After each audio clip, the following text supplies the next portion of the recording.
And I was seeking for growth. And I went in your upper zoo. The Lord told me, if you don't love the people, you can't bless the people. If you don't love the people, you cannot be.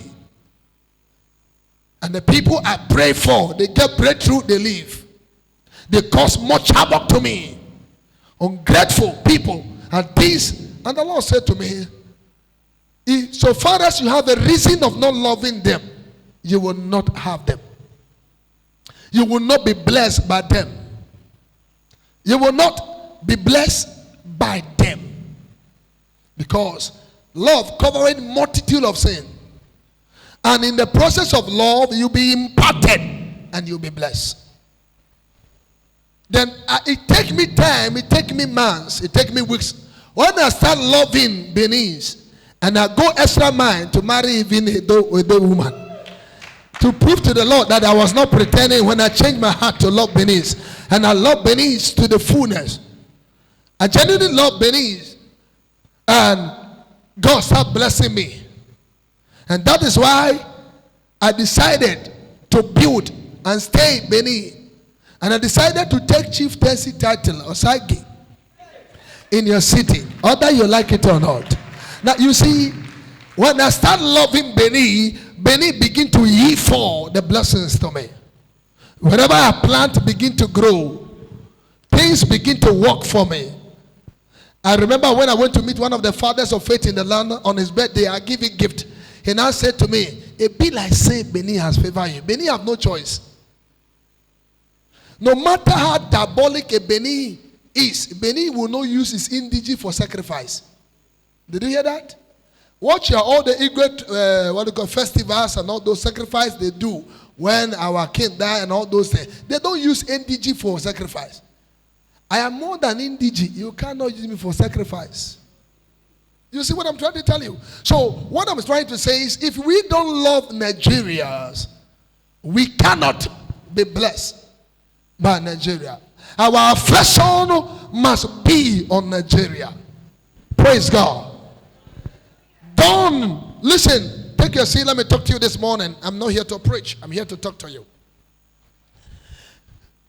Until our affection towards Nigeria increases, Nigeria can never be productive to us. None of us can prosper in Nigeria. Do you know the reason why India comes here with their voodoos? I was in Abuja. I was one of the powerful India restaurant. And the guy is making millions every day in a prime city, Matama to be precisely. And the real Nigerians are staying in Gwagadada. An Indian man making money. And he brings a lot of Indians as his staffs, not even employ Nigeria.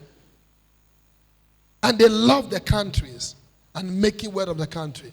In as much as we have some unforesighted leaders, I beg your pardon, who don't see beyond our predicament, who are channeling their affection towards different nations, but taking the resources of our nation into other nations. That is not the best. I know that millions of young guys sitting under the sound of our voice here, if you have opportunity today to leave Nigeria, I don't think you go home to carry your bag. Every one of you are desiring to go to America to seek a greener pastures. But I can tell you, as I said before, no matter how long the fish stay inside water, it can never become crocodile. Nigeria is your home. You must love your home to protect it. You must love your home to develop it. 75% of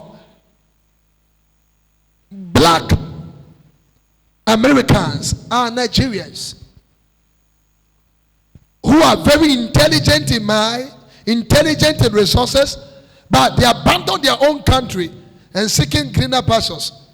And by so doing, a lot of embassies has opened a fraudulent things against us and taking money. American embassy is now collecting $157,000 per visa.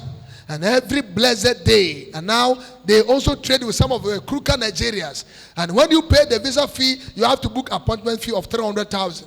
Addition to that, and they deny you visa without reason, no reason.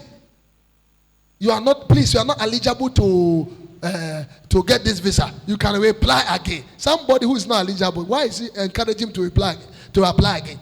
If it's not criminality. Then they don't see that to say. They see Nigeria boys using internet to take American lady money. That's where they see to talk. That is what we call fraud. You see, there are 3 levels of fraud. There are public fraud and there are mature fraud. Nigeria big man is not a thief. If you go to now this morning, you watch it, UK increased their visa fee. It's 130,000. And then millions of people are being denied every day. A day per day. They make, American embassy make almost about, let me not exaggerate it, not less than 50 million per day. Then you wonder why your economy is not growing. And because you said you create an environment where people's appetite is not developing their country, rather to seek a greener pastures, rather to go to a country that they can be able to freely to live and to fulfill life.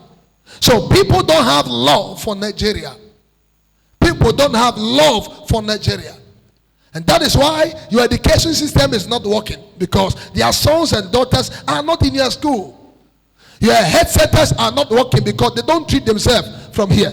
There is one community that is very funny. The testimony of the community amazes me. I don't want to call the name of the community. It's a nearby community here. The community chairman is very greedy to a point that he did not allow market in the community. The community has not allowed it. Even the school, he cut half and sell it. And nowadays, he was sick in the night. They need oxygen. They have to carry him to UBTH. He nearly died. And somebody was telling me, I say, this is a lesson. If he gets sense, he could have, at least there should be a little health center in your community for in case of emergency. Before you fly out, there must be a stability of your head before you think. When people think that they are doing you evil, they do themselves more evil than you. When people think they are doing you evil, they do themselves more evil than you. Because you see, when people are planning evil, they plan only themselves. And they don't plan for future. And wherever they plan, because they are the one, when you cook food, who tests it? You are the one that tested it. When they plan it, God allowed them to test it. So when we don't love our country, we can't prosper in our country. We must love our country too much to prosper. We must love our church too much, because you see, if you are not in love with this church, you can't invite your friends to the church. If you are not in love with your pastor, you can't post your pastor messages. If you are not in love with your husband, you can't identify with your husband's family. We must love Nigeria. The love of Nigeria must be in our heart. Several times when the election was coming, people say my vote does not come. I was encouraging some of you to go for voter ID card and vote, because it counts. You must love your Nigeria to seek the betterment of Nigeria. Listen to me. We must love Nigeria if we want to build a good nation. God and His expectation is for us to pray for our nation and to love our nation.